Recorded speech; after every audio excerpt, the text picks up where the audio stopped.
you believe Rodgers will sit out? I hope he does, and I think that it's an incredible possibility because I think that when you feel disrespected, all bets are off.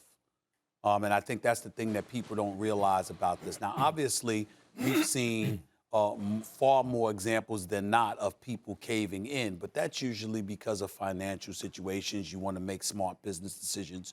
You don't want to paralyze yourself and compromise your bottom line. But if you've been Aaron Rodgers and you've been in this league for 15 years and you've made an exorbitant amount of money, and then you're hosting Jeopardy and you had the highest ratings of anybody when you did host Jeopardy, and you talking about the potential of making 10 to 20 million a year hosting that show or anything like that, it's not like you're devoid of options. You have options. And when you have options and you compare that to feeling disrespected, that's when it comes in. What bothers me about the whole Aaron Rodgers situation is everybody acts like, well, you know what? It's about winning games, and that's all that it's about. That's not all that it's about with professional athletes. It's the priority. But when you come to work every day and you don't like where you're working, you don't like who you're working for, you feel underappreciated and disrespected, and then you start looking at your comfort zone. What do I have available? What can I afford to do? Because guess what? Some things ain't worth it. And I will remind everybody, and I'm going to bring this up, Jeff Saturday. Irvin Magic Johnson was the president of basketball operations for the Lakers. Irvin Magic Johnson runs a $600 million a year business.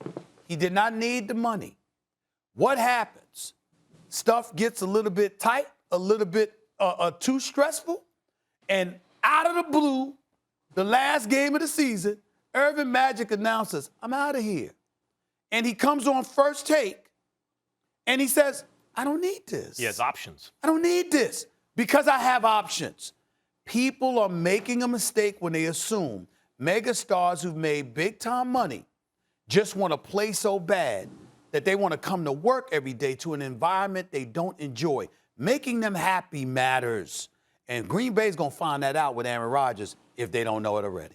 He's never going to have to sit out. I keep trying to tell people this. It's like knocking my head against the wall. He's not going to have to sit out. The Packers have to know that, well, he's going to play, he'll be good. Sure. Let's say he decides to play. Can you win a Super Bowl with a quarterback who's publicly stated, I don't want to be here? You can't. You're not going to win a Super Bowl that way. And this team is built to win a Super Bowl right now. They keep knocking on the door. NFC Championship games. So what will dawn on the Packers eventually is that Rodgers flipped the script on them.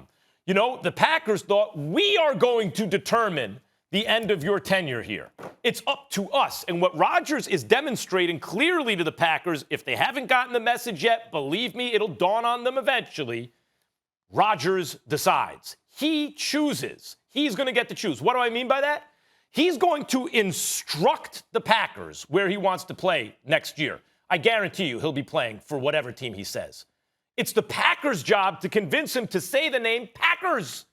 In other words, I don't think it's out of the realm of possibility that the Packers, if they humble themselves publicly, could convince Rodgers to stay, but then he will choose to stay.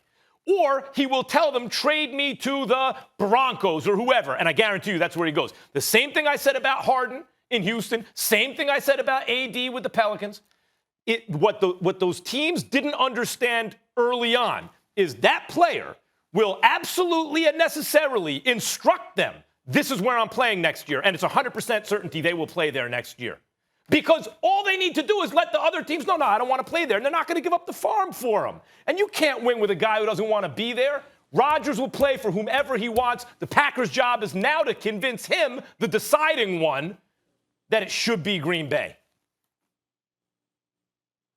Listen, I totally hear what both of you guys are saying. And I do, Stephen A., your point about him being disrespected, totally agree with you. I've been saying it the entire time. Here's where the argument for both of you guys and mine differ.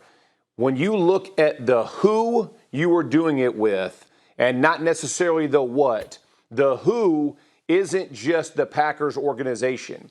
He has relationship with all of those players as well. The 4 or 5 other guys who didn't go to OTAs, the receivers who didn't go to OTAs, David Bakhtiari, the starting left tackle, the defensive guys, the equipment guys, the trainers, the food service, everybody in the building knows Aaron Rodgers and have been around Aaron Rodgers for the last 16 years.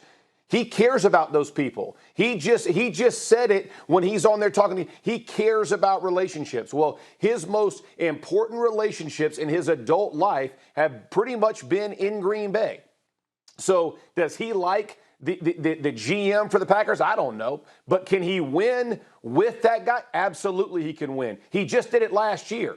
Just look no further than last year. You think he was happy-go-lucky every time he walked in that building thinking about what they had done drafting Jordan Love and the way they had gone about it? Absolutely not. But is he a professional enough to continue to win as a Green Bay Packer? He absolutely is. And I think when all of this boils down, I think the loyalty he will have to the teammates in the building, the Devontae Adams, the Jones, the guys that he's been playing with, and they're right on the cusp. Right? If Bakhtiari is healthy against the Buccaneers, they probably end up winning that game and playing in the Super Bowl. When your left tackle goes down and the Buccaneers, dismantle you and get sacks all over Aaron Rodgers.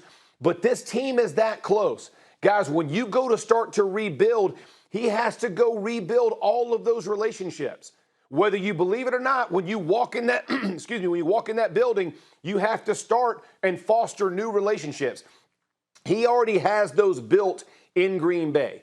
So as disenfranchised as he is right now, with the organization, with the front office, with Mark Murphy or whoever else he's upset with, I think if those guys do exactly what you said, humble themselves, get it right, he is in the best position to win and win with the guys that he knows and he wants to go win with, right? He understands how close they already are. So I understand he's been disrespected. I completely agree with it. I do believe it's a relationship, but I think it's going to go even a step further for the guys that he's playing with, that he looks sideline to sideline with and in the huddle each and every Sunday and Monday night.